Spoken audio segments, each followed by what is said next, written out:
Hey guys, welcome back here to Intuitive Angling, and much appreciated you guys hanging with me a little bit and checking the video out. Got a fun little video for y'all today. I'm gonna go over and talk about the one lure, and I'm gonna show you guys how to rig it. If you told me, Randy, your life depends on catching a limit of bass today, what lure, you can have one lure, this is what it's gonna be. So I'm gonna give you guys some tips and advice on how to fish it and why I would choose this lure.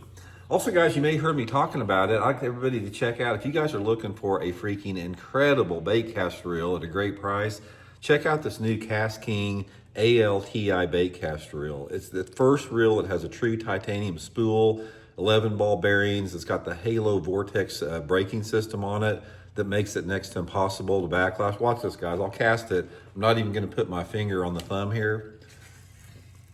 Look at that. Not a backlash in there like that.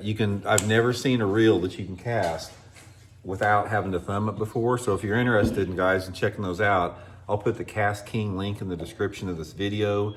And also guys, if you use the promo code Randy10, you can get a good deal on it there. So I'll have all that stuff linked in the video description here. Really appreciate that.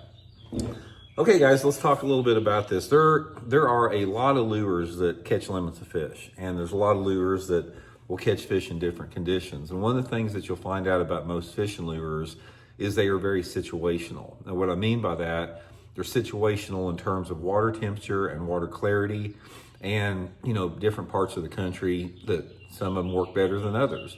So there are very few lures out there that are not situational. So if my life depends on catching a limit of fish, I want to pick the lure that is the most non-situational lure of all time. We're going to show you what it is right now. Here it is.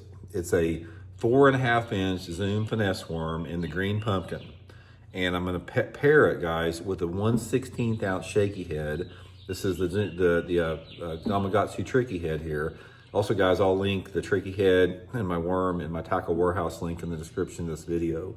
And I'm going to show you guys how to rig it and how to modify it up here. Okay, first of all, it's, when you're talking about a bait that will catch a limit quick, you got to go with a light head. You want the 1/16 ounce. You don't want the 1/8 ounce, nothing heavier. You want a 1/16 ounce. That slow fall is going to appeal to the fish. So I'm going to come in the flat side of the worm here, about probably, like 1/8 of an inch. Come through like that. I'm going to come all the way through the worm. Now, if it's, say for example, it's not real snaggy, like it's a pretty smooth bottom, I'm going to leave the hook. You can see I got the hook pointing out. I'll just leave it just like that. If it's snaggy, I'm just going to barely put the hook at that point back in there to make it weedless. And then here's one of the most critical parts of it. In order to maximize the efficiency of this bait and make it work in all different type of water clarities to catch a limit on, I'm going to have my chartreuse marker. Now, here's the gauge on it. If the water visibility is like over 4 foot in clarity, I just use a straight green pumpkin. I wouldn't put any chartreuse on it. If the water visibility is between, say, 2 foot to 4 foot, I'm going to take the marker and I'm going to put about 1/4 of an inch just on the tail here, just like that. Now, if the water visibility is less than 2 feet, I can still use the green pumpkin, but I'm going to come through and I'm going to color probably about 1 inch or so of the tail with it. Because, covering or coloring more of the tail is going to make it stand out a little bit more in that little bit dirtier water. So that would be my off-colored water setup.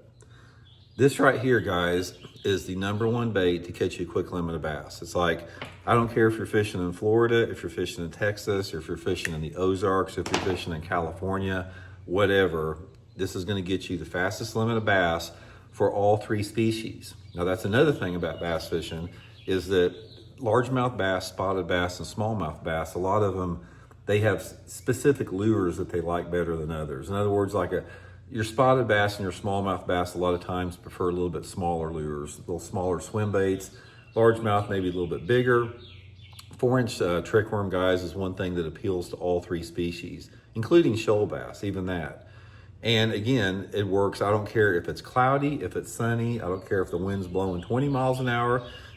I don't care if the wind's not blowing at all. It doesn't matter if it's raining, anything. They will bite this thing in any conditions. I don't care if half the lake is froze over and the water temperature is 36 degrees, or if it's 100-degree water temperature, they will bite this thing everywhere. Number one setup right here for catching a quick limit of bass. Got to rig it just like this with the light head. Okay, another thing with that is your line test is going to really maximize your ability to get bites on it. Now I'm using a Sea Garden VisX fluorocarbon, straight fluorocarbon, and here's my line gauge. If that water visibility is over 4 foot, I'm using 6-pound test fluorocarbon line. If the water visibility is sort of like, maybe 1.5 to 2 foot, up to 4 foot, I might be using 8-pound line. And if I'm fishing heavier cover and dirtier water, I may go to 10-pound test. Let's say, for example, we're in a situation where the water's 12 inches, 14 inches of visibility, dirty water. And let's say that I'm fishing lay down trees or cypress tree or docks. I'll put this on a spinning rod with 10-pound test line and I'll pitch it and flip it with an underhanded pitch on the spinning outfit in that shallow, dirty water cover. And then, I'll go down in line size based upon how deep I'm fishing or how clear the water is. Ultimately on these, you want to use the best line to get the most natural action with it. So that's all relative again to how deep you're fishing and the line test. Another thing with that is if you're fishing deeper water, you're usually in clearer water, so you're always going to do better with 6-pound test line. Spinning rod, obviously you have to use with it. Like I said, most of the time with the shaky head here, let me sort of give you an example of how to work it here to get the most bites. When you cast a shaky head out there, what you want to do with it is when it hits the bottom, you want to shake it in one spot like that without without reeling the handle, and then just pull it back like that. Shake it a little bit like that, pull it back like that, and that's going to probably get you the most bites with it. So anyway, guys, that's what it is, man. If I had one bait that my life depended on catching limit, 4-inch green pumpkin 4-inch green pumpkin Zoom finesse worm, tail dyed chartreuse a little bit, 1/16 of an ounce head. This will get you a good limit of fish quick. So hope it helps out. Talk later.